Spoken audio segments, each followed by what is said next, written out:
La cooperació tècnica és una eina de la cooperació municipal on s'intercanvien coneixements tècnics, on s'intercanvien experiències, bones pràctiques, i es fa d'una manera transnacional, sempre entre un territori i un altre, i entre equips municipals homòlegs. Llavors això és un valor afegit. Aquesta cooperació horitzontal va més enllà de rebre diners i de donar diners. I un altre valor afegit molt important és que ens permet transversalitzar l'àrea de cooperació amb altres àrees de l'Ajuntament, perquè veiem el municipi com un tot. Vaig participar en un projecte de cooperació tècnica de l'apoderament de dones en clau de gènere entre els municipis d'Hondures i Catalunya. Olot i Girona són municipis on hi ha molta presència de població hondureña. Llavors, tant des de serveis socials, en aquest cas, des d'acollida, fent aquest primera atenció, es veia com necessari entendre i contextualitzar una mica la situació de país d'origen, així com la realitat que les dones es troben quan arriben aquí. Potser no teníem tota la informació, totes les eines per poder acompanyar de la millor manera. Bé, el projecte que nosaltres hem participat a través del Fons Català és el projecte Asdihar. Aquest projecte el que consisteix és a poder treballar amb les dones marroquines residents a l'estranger, nosaltres aquí a Manlleu en tenim forces, amb una visió de gènere i amb clau d'economia social i solidària. Manlleu forma part de la xarxa d'economia social i solidària, ho tenim molt desenvolupat, fem una fira a l'any, fem moltes coses d'economia social i solidària. Llavors, treballar aquest altre nivell, no només a nivell assistencial i social, sinó a nivell de desenvolupament econòmic, ens sembla que és una bona línia de treball que també ajudi realment a empoderar més aquesta població. Participem en aquest projecte de cooperació tècnica sobre la prevenció de la mutilació genital femenina. En aquest cas nosaltres hem vingut dues persones, jo sóc la de cooperació, l'altra persona és d'igualtat, perquè pensem que ha de ser un treball entre totes i tots. Hem parlat ja, per exemple, amb l'àrea de formació de l'Ajuntament, perquè aquesta formació abasti a totes les àrees que en algun moment determinat hi hagin d'intervenir. Hauria de ser una experiència que no només les persones especialitzades en la cooperació, sinó en qualsevol àrea que intervingui en un projecte estigui implicada. A Valls el 2015 vam tenir un cas molt sonat en el que van intervindre agents del territori. També arran d'això es va decidir per part de l'Ajuntament col·laborar en aquesta funció i llavors abordar des d'entitats d'aquí com poder treballar en aquest col·lectiu.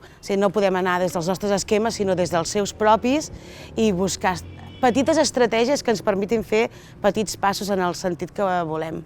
Tot procés de cooperació tècnica ens implicarà un equip tècnic, a partir del nord global i un equip tècnic del sud global, les gerències dels departaments municipals, les àrees de cooperació internacional, que seran les que lideraran, després el fons català que dona cohesió, sobretot per identificar necessitats de cooperació tècnica, per identificar molt bé quines necessitats té l'equip i el perfil de l'equip.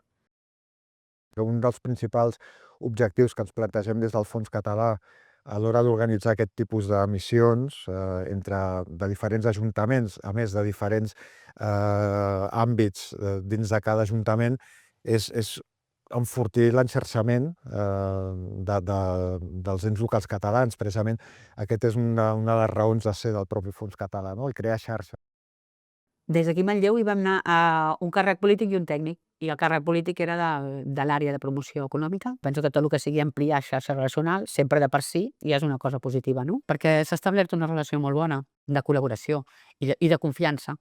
Es va fer com una reunió amb tots els serveis socials, sobretot recordo molt la conversa a nivell de com funciona el sistema educatiu, que no s'ho esperaven gens, i va ser com, uau, que bé saber-ho per poder, llavors explicar-ho allà amb les dones amb les que treballem, etc. Ostres, doncs la implicació dels seus ajuntaments d'origen, de la seva regió d'origen, en el seu desenvolupament, quan estan residents a l'estranger, jo crec que això és un canvi conceptual o de situació molt diferent a que diguin, no tenim res a veure amb ells perquè se n'han anat del meu país i estan visquent allà. Això no és més d'anada, és d'anada i tornada. L'experiència que tenim des del 2014 és que els tècnics i tècniques que han participat tornen molt més motivats, també a la seva feina, perquè li donen valor a la seva feina. Sovint, i jo crec que això els tècnics i les tècniques ho deuen saber molt bé, fem molts papers, trepitgem poc al carrer, per tant és una oportunitat genial poder-ho fer des del terreny. També és veritat que l'acompanyament i les cures del viatge també crec que s'han de posar en valor perquè m'he sentit molt bé, m'estic sentint molt bé aquí. I després també perquè la contrapart té molt coneixement del territori, té molts contactes que permeten, no, aquesta immersió tan ràpida en tan poc temps. Per tant, estem pocs dies, però realment fem una immersió bastant potent. Aquella idea que sí que a vegades tenim, però que no sempre desenvolupem, que és que no hi ha res que sigui d'una determinada manera, sinó que qualsevol realitat s'ha de veure des de diferents punts de vista i diferents prismes, aquí la veus claríssima, no? A mi, si més no, em va servir de quan se'm sent algú davant d'Hondures, poder posar una mica de mirada tot el que pot haver viscut aquella persona, si poden haver estat ateses anteriorment o no, des de quina vessant, no sé, que aporta un valor afegit que si no ho fas no hi és, no?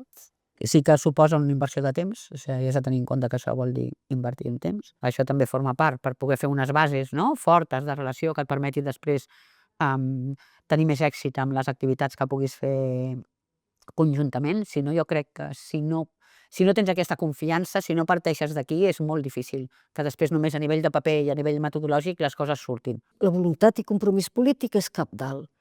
Els tècnics necessiten aquest suport també, perquè els ajuntaments se sentin que són actors importants i també l'autoestima creixi.